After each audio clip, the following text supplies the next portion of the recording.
Gostaria de convidá-los a considerar aquilo que está escrito na segunda epístola de Pedro, capítulo 1, vamos ler dos versículos 3 até o versículo 11.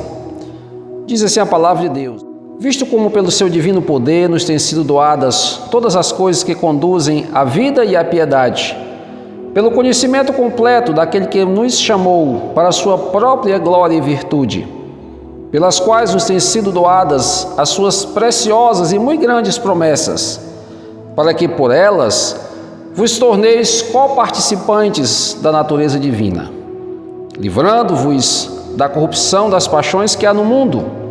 Por isso mesmo, vós, reunindo toda a vossa diligência, associai com a vossa fé a virtude, com a virtude o conhecimento, com o conhecimento o domínio próprio, com o domínio próprio a perseverança, com a perseverança a piedade, com a piedade a fraternidade, com a fraternidade o amor. Porque estas coisas, existindo em vós e em vós aumentando, fazem com que não sejais nem inativos, nem infrutuosos no pleno conhecimento de nosso Senhor Jesus Cristo.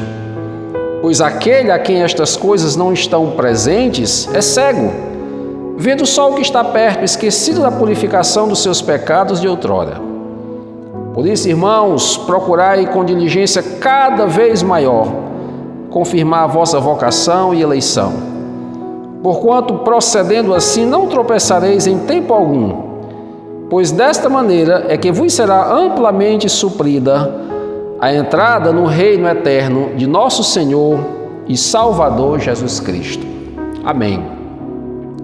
Eu gostaria de, antes de começar esta palavra, de fazer uma pergunta. E a pergunta é: você já recebeu o Senhor Jesus Cristo como seu Senhor e Salvador? Você é uma pessoa nascida de novo? Você creu no sacrifício vicário de Cristo em seu favor para o perdão dos seus pecados? E se pela graça de Deus você puder afirmar positivamente, responder positivamente essa pergunta, eu gostaria de lhe fazer uma segunda pergunta. Você está vivendo então plenamente essa nova vida? Você está desfrutando, você está usufruindo daquilo que Deus tem colocado ao seu dispor como uma nova criatura, como um filho dele, como um filho de Deus? Infelizmente, muitos não poderão responder positivamente a essa segunda pergunta. E dirão: olha, eu estou sim vivendo a nova vida, mas eu não poderia afirmar que é de forma plena, eu não poderia afirmar que tem sido uma experiência frutífera, uma experiência vitoriosa. E eu gostaria de lhe convidar a pensar em que consiste viver plenamente essa nova vida. E uma das coisas que fazem parte dessa nova vida é que ela é uma vida de crescimento. Nesta mesma carta de Pedro, lá no capítulo 3, versículo 18, nós encontramos escrito: crescei na graça e no conhecimento de nosso Senhor Jesus Cristo. E a pergunta que eu poderia lhe fazer aqui é: você tem crescido na graça? Você tem crescido no conhecimento? Você tem avançado nesse conhecimento do Senhor Jesus Cristo? Um outro aspecto importante dessa nova vida, para aqueles que estão vivendo plenamente essa experiência, é que quem está vivendo de fato plenamente essa experiência está constantemente buscando a Deus. Há uma busca, há uma sede, há um desejo de conhecer mais o Senhor, de entender melhor os seus desígnios, de compreender mais a sua vontade. Tem dois versículos na palavra de Deus que nos chama a atenção para isso. São dois versículos bastante conhecidos. O primeiro é Oséias, capítulo 6, versículo 3, onde o profeta diz: conheçamos e prossigamos em conhecer o Senhor. O outro mais conhecido ainda é Isaías 55 e 6, onde somos exortados: buscai ao Senhor enquanto se pode achar, invocai-o enquanto está perto. Essa tem sido a sua experiência? Você tem prosseguido nesse conhecimento de Deus? Você tem buscado o Senhor a cada dia? Ou será que essa sua experiência com Deus tem se tornado estagnada? Tem se tornado uma experiência na qual não há progresso, na qual não há avanço, na qual não há desenvolvimento.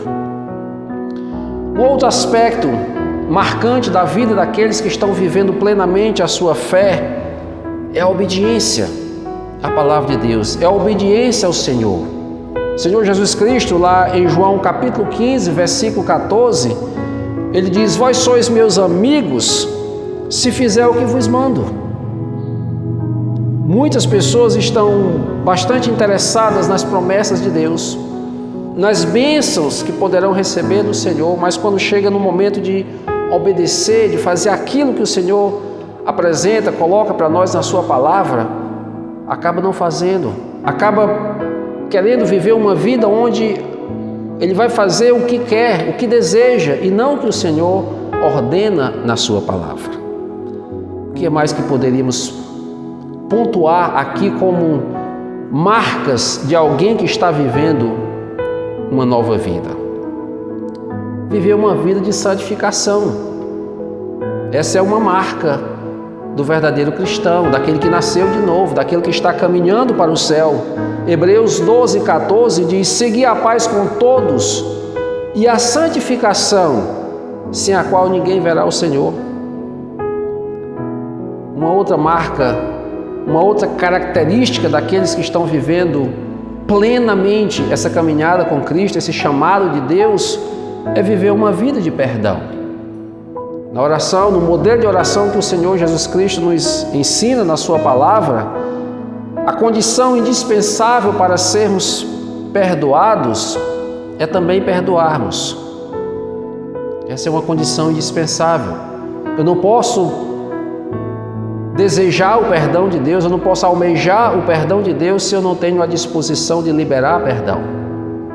E certamente, uma vida de perdão, uma busca para conseguir perdoar cada vez mais, deve ser a busca daqueles que têm sido chamados por Deus, daqueles que têm sido salvos por Cristo. O que mais? Viver para a glória de Deus. E aí não podemos deixar de mencionar o que está escrito lá em 1 Coríntios capítulo 10, versículo 31, onde diz: quer comais, quer bebais, ou façais outra coisa qualquer, fazei tudo para a glória de Deus. Será que essa tem sido a sua preocupação? Quando a Bíblia coloca para nós coisas tão simples como comer e beber, e diz que até essas coisas tão corriqueiras, tão singelas da vida, devem ser feitas com esse propósito de que Deus seja glorificado. Eu lhe pergunto, tem havido essa preocupação em você? Cada vez que você toma uma decisão, cada vez que você faz uma escolha, você considera se Deus está sendo glorificado naquela escolha, naquela decisão que você tomou, nas palavras que você profere, nas ações que você apresenta para o mundo? Será que você tem considerado a glória de Deus? Será que você tem se preocupado em pensar se isso vai resultar em glória para Deus? Um outro aspecto inseparável da vida daqueles que andam com Deus, que verdadeiramente caminham com Cristo, é uma vida que frutifica para o reino de Deus. É uma vida que gera frutos para a glória de Deus.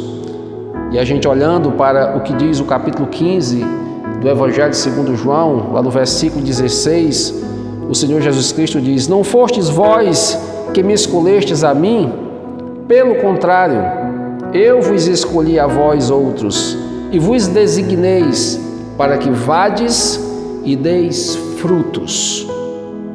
Esta é a vontade de Deus para a vida dos seus filhos. Essa é a vontade de Deus para as nossas vidas. Que tenhamos estas, entre outras tantas características que fazem toda a diferença, que faz com que sejamos diferentes da vida que tínhamos antes de conhecer a Deus, antes de servir a Deus. Agora, se você não está comparando esses princípios com a sua própria experiência, conseguindo viver plenamente aquilo que Deus tem nos chamado a viver, é preciso achar o culpado, é preciso entender o que está impedindo. E antes que você imagine que Satanás possa ser o culpado por esse fracasso, por você não estar conseguindo viver plenamente essa vida com Deus, eu gostaria de lembrá-lo aquilo que está escrito na própria palavra de Deus. Tiago 4:7, por exemplo, diz: resisti ao diabo e ele fugirá de vós. 1 João 4:4 também nos diz que maior é aquele que está em vós do que aquele que está no mundo. Finalmente, 1 João 5:18 nos diz que aquele que é nascido de Deus, o maligno não lhe toca. Uma outra coisa que também não podemos sequer imaginar é que Deus de alguma forma também seja o culpado por não estarmos conseguindo viver a plenitude desse chamado.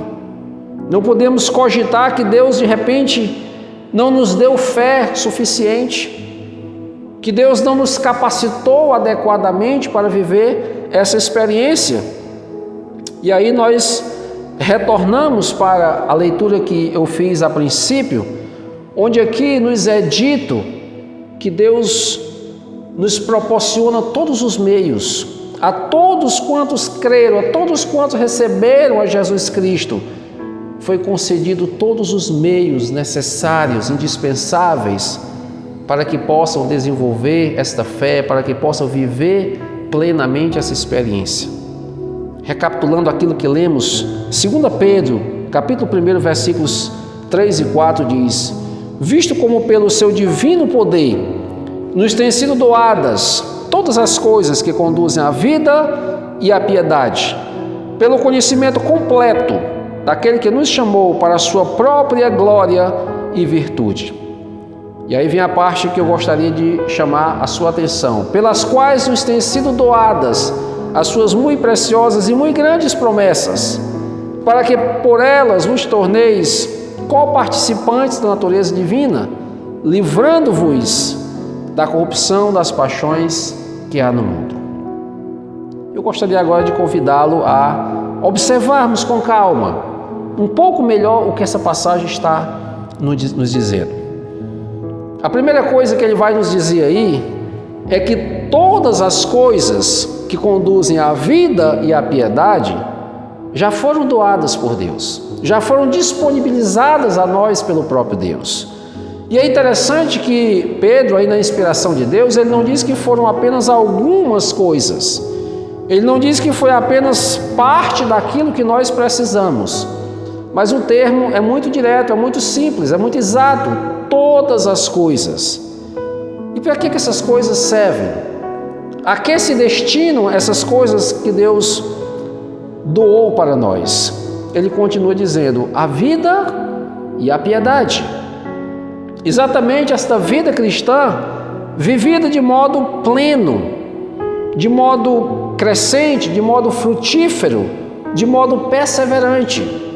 Então Deus nos deu tudo aquilo que precisamos para viver uma vida que satisfaz a Ele, que agrada a Ele, que corresponde à sua vontade para cada um de nós. E o texto prossegue: pelo conhecimento completo daquele que nos chamou para a sua própria glória e virtude. A fonte de todos esses recursos é o conhecimento completo, inteiro, integral de Cristo. Não está em outro lugar, não vem de outra parte, vem do quanto nós conhecemos a Deus, do quanto nós nos aprofundamos no conhecimento de Cristo. E é por isso que lá atrás eu lhe perguntei: você tem vivido plenamente essa experiência? Você tem vivido, você tem buscado ao Senhor? Você tem prosseguido nessa busca? Você tem desejado saber mais de Deus? Porque é exatamente dessa forma que Deus vai suprindo toda a necessidade que temos de viver a sua vontade, de viver para a sua glória, de corresponder àquilo para o que Ele nos chamou. O texto prossegue ainda dizendo: pelas quais nos têm sido doadas as suas preciosas e muito grandes promessas. A fé não envolve apenas saber o que Deus realizou, mas também aquilo que Ele está realizando e aquilo que Ele irá realizar em nós. A salvação, ela compreende não apenas uma experiência momentânea e isolada, mas uma experiência que se dá ao longo do tempo. Ela começa com a justificação, quando cremos em Cristo e a sua justiça é imputada a nós, é atribuída a nós, e agora Deus nos vê como justos, porque Ele olha para nós através de Cristo. E lá no final desse processo acontecerá a glorificação, que é quando teremos um corpo glorioso, que é quando seremos finalmente livres da natureza pecaminosa e quando estaremos eternamente na glória com o Senhor. Mas entre a justificação e a glorificação, há um processo que vai transcorrer durante toda a nossa existência aqui nessa terra. E esse processo chama-se regeneração. É esse momento que eu e você estamos vivendo como crentes, como cristãos, como nascidos de novo, salvos na bendita pessoa do nosso Senhor Jesus Cristo. A regeneração, esse processo em que nós estamos a cada dia aprendendo mais de Deus, crescendo mais na graça e no conhecimento do Senhor, nos aprofundando mais no conhecimento de quem é Deus, do que Ele se agrada, da sua santidade, de tudo aquilo que diz respeito à sua pessoa. Ainda nesse mesmo texto que nós acabamos de ler, dissecando ele aí com mais calma, de forma mais pausada e tentando entender minuciosamente o que ele diz, o texto continua dizendo: para que por elas vos torneis co-participantes da natureza divina. E esse texto é muito impactante, esse texto deve nos fazer pensar. Deus está dizendo aqui que o Senhor nos dotou de meios, que o Senhor nos concedeu recursos através dos quais nós podemos nos tornar co-participantes, ou seja, participar junto de nada menos do que da natureza do próprio Deus. Como se fosse pouco o Deus Todo-Poderoso agir em nosso favor, Ele se dispôs a habitar dentro de nós. E é disso que a Bíblia está falando. João 14, 23, palavras do Senhor Jesus Cristo, Ele diz: se alguém me ama, guardará a minha palavra. E aqui vem mais uma vez a questão da obediência, que é fundamental, que é indispensável, é imprescindível para uma vida cristã vivida plenamente, vivida como Deus de fato requer de cada um de nós. Então ele diz: se alguém me ama, guardará a minha palavra, e meu Pai o amará, e viremos para ele e faremos nele morada. É disso que Pedro, na inspiração do Espírito Santo de Deus, está dizendo: olha, vocês estão recebendo tudo o que precisam para viver de fato aquilo que é a vontade de Deus, para viver plenamente o chamado de Deus. Inclusive, com todas essas coisas, vocês poderão ser até participantes, ter uma participação em suas próprias vidas da natureza do próprio Deus. Sexta parte dessa dissecação dessa passagem diz ainda: livrando-vos da corrupção das paixões que há no mundo. Então, por meio de tudo isso, Deus nos capacita a vencer, a se livrar da corrupção de uma vida escravizada pelo pecado, que era aquela vida que tínhamos antes de nascermos de novo, antes de conhecermos ao Senhor, antes de sermos salvos pelo Senhor, antes de sermos vivificados em Cristo. O problema é que muitas vezes olhamos para um texto como esse e dizemos e pensamos: comigo não tem funcionado assim. Essa não tem sido a minha experiência. Se Deus deu todas as coisas para alguns, parece que para mim Ele não deu nada ou não deu quase nada. Se para alguns a sua natureza divina tem habitado dentro deles e feito diferença, na minha vida não tem feito diferença alguma. Ou então estão como aqueles discípulos, que Paulo encontra lá em Éfeso, que sequer sabiam da existência do Espírito Santo. Estavam vivendo ou tentando viver a vida cristã, a vida com Deus, mediante seus próprios esforços, e somente eles. E E as pessoas às vezes continuam, se não falando, mas pensando: olha, se Deus capacitou alguns a livrar-se da corrupção, das paixões que há no mundo, parece que esqueceu de mim. Porque eu estou sempre numa luta que parece que não poderei vencer jamais. E aqui precisamos retornar para aquela pergunta lá do início: quem é o culpado? Se você não está conseguindo viver essa vida que Deus tem te chamado a viver, quem é o culpado? E não poderíamos encontrar outra resposta a não ser você mesmo. Se é a minha experiência, então o culpado sou eu mesmo. E aí nesse momento você pode perguntar: mas então você está dizendo com isso que eu não sou um salvo? Você está dizendo que eu não recebi esse pacote de Deus com todas essas coisas que conduzem à vida e à piedade? Eu não tenho a experiência de salvação, não tenho a experiência de novo nascimento na minha vida? Não, não é isso. Não se trata disso. A explicação reside no fato de que quando você recebeu de Deus a nova natureza, Deus não removeu a velha natureza. Deus não tirou de você a velha natureza. Ele apenas lhe deu uma nova possibilidade. Porque antes não tínhamos opção. Tudo que tínhamos era a velha natureza. E como diz lá em Efésios 2, versículo 3, éramos por natureza filhos da ira. Éramos obrigados a viver segundo ela, escravizados por ela, debaixo do seu jugo. Mas com a nova natureza, Deus nos permite, nos possibilita subjugar essa velha natureza. Mas finalmente somos nós que devemos decidir, que precisamos escolher sobre qual das duas iremos viver a cada dia. Qual natureza, se a velha que ainda reside em nós, ou se a nova natureza que Deus nos deu, é a que vai nos guiar, é a que vai determinar nossas escolhas, é a que vai determinar nossas ações, é a que vai nortear nossas palavras, nossos pensamentos, nossos valores. Lutero disse certa vez uma frase interessante nesse sentido, dizendo: pensei que o velho homem tinha morrido nas águas do batismo, mas descobri que o infeliz sabia nadar, e agora eu tenho que matá-lo todos os dias. Essa deve ser a minha e a sua atitude. Essa velha natureza ainda nos acompanha e ela insiste em determinar as coisas no nosso viver.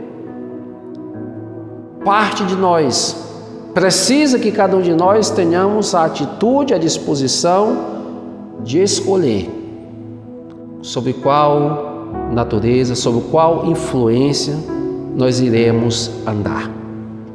Por conta de verdades como esta, que encontramos textos como Gálatas 5. Gálatas 5, 16, 17 diz: digo, porém, andai no Espírito, e jamais satisfareis a concupiscência da carne. Porque a carne milita contra o Espírito, e o Espírito contra a carne. Porque são opostos entre si, para que não façais o que porventura seja do vosso querer. Que interessante. Andai no Espírito, esse andar dá ao entendimento de uma experiência contínua, não de um ato isolado, esporádico, mas de uma experiência contínua, corriqueira, do dia a dia. Andai no Espírito e jamais satisfareis a concupiscência da carne. E este texto foi escrito para novas criaturas, para mim, para você que recebeu a Cristo como Senhor e Salvador, para você que viveu a experiência do novo nascimento, mas que de repente está tendo tanta dificuldade em viver agora a obediência, em viver o perdão, em viver a santificação, em viver essa busca por Deus, em viver plenamente essa nova vida. Quem não nasceu de novo não tem a opção de andar no Espírito. O Espírito está morto, inclusive, como diz lá na carta aos Efésios, capítulo 2. Ele vos deu vida, estando vós mortos em vossos delitos e pecados. Essa era a nossa realidade antes de sermos alcançados por Cristo, antes de sermos salvos. Então, somente aqueles que foram resgatados por Cristo têm a opção de andar no Espírito.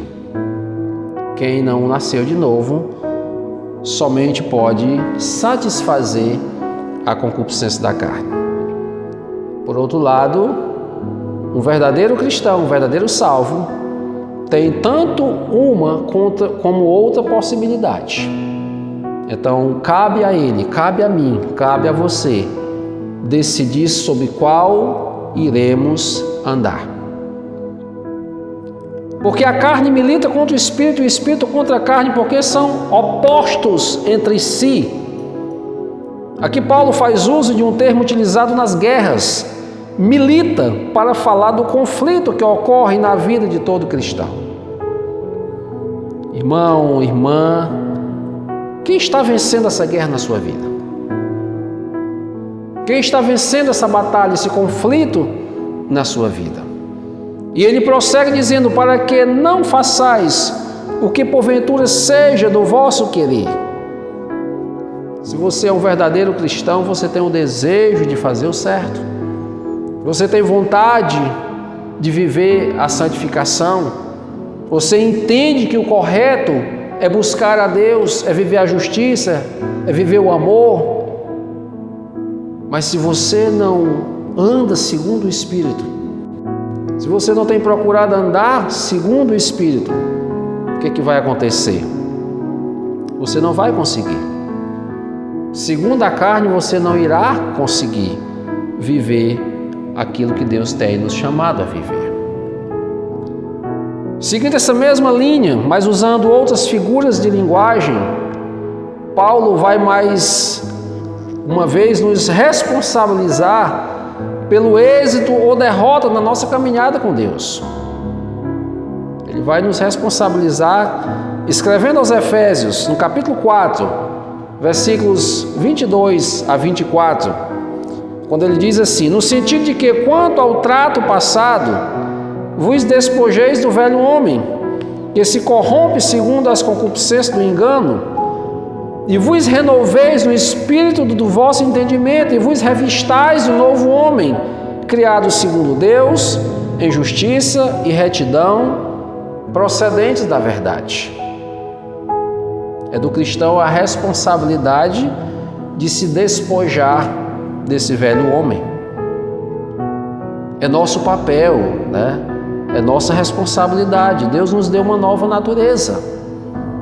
Agora temos uma nova possibilidade, temos o privilégio de nos revestir de um novo homem, de uma nova natureza, criada segundo Deus, criada em justiça, em retidão e, como diz o texto aí, procedente da verdade.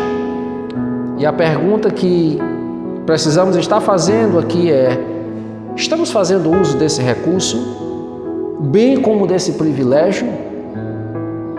E é interessante a gente pensar na ilustração do elefante.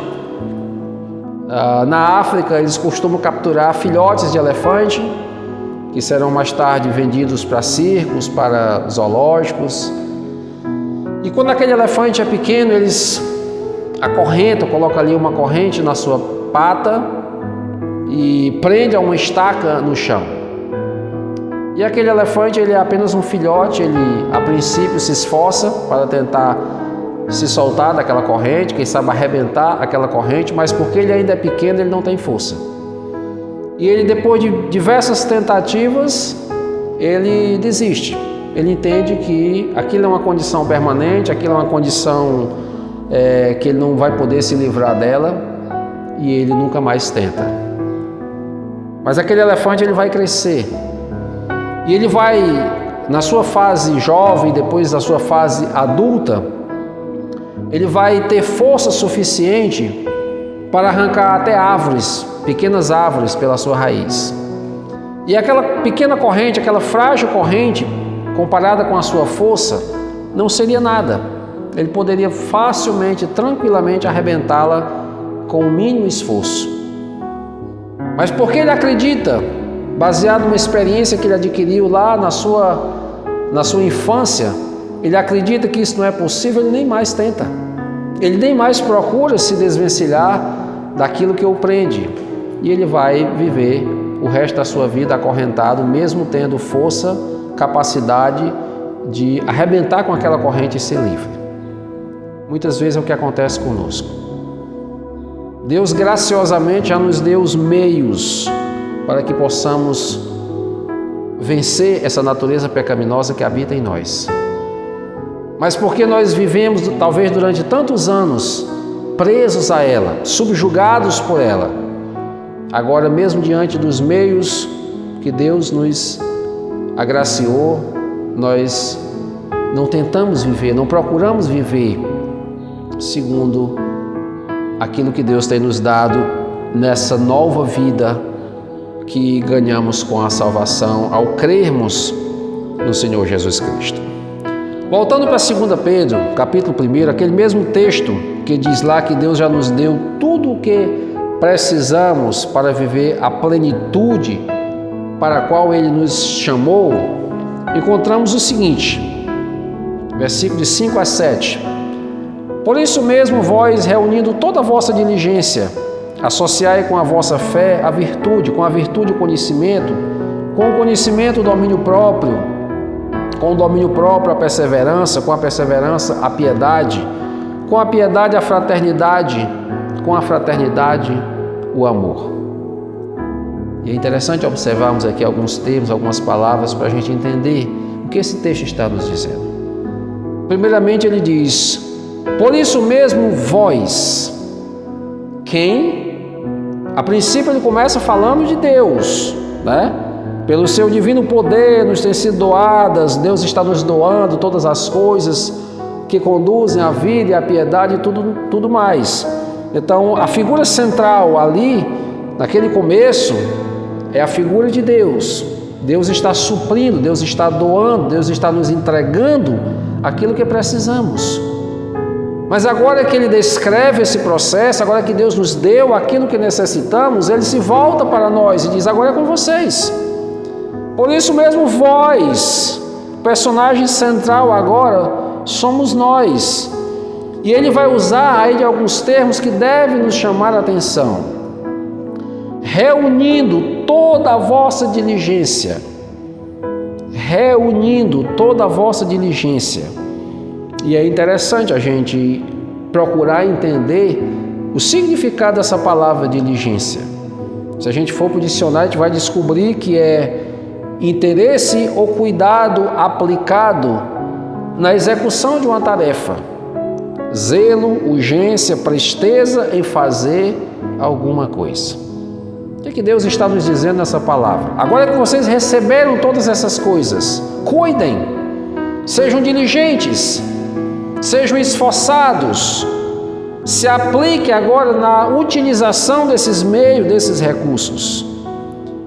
E o que também deve nos chamar a atenção é que Ele não está nos chamando a ter apenas alguma diligência, não parte da diligência que podemos ter, mas o texto diz, reunindo toda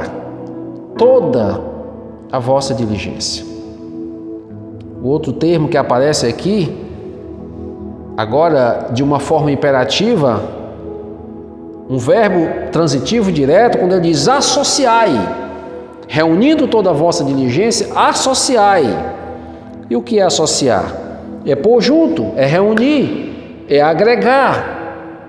Deus nos deu todos os ingredientes para uma vida cristã vitoriosa, para uma vida cristã bem-sucedida, para uma vida cristã que glorifica a Deus, para uma vida cristã que corresponde à vontade de Deus, que corresponde à vocação do Senhor, que corresponde à vocação que Deus colocou na vida de cada um, chamado de Deus para a vida de cada um. Ele quer ver toda a nossa diligência, toda a nossa diligência. E o restante do texto vai nos falar dos resultados.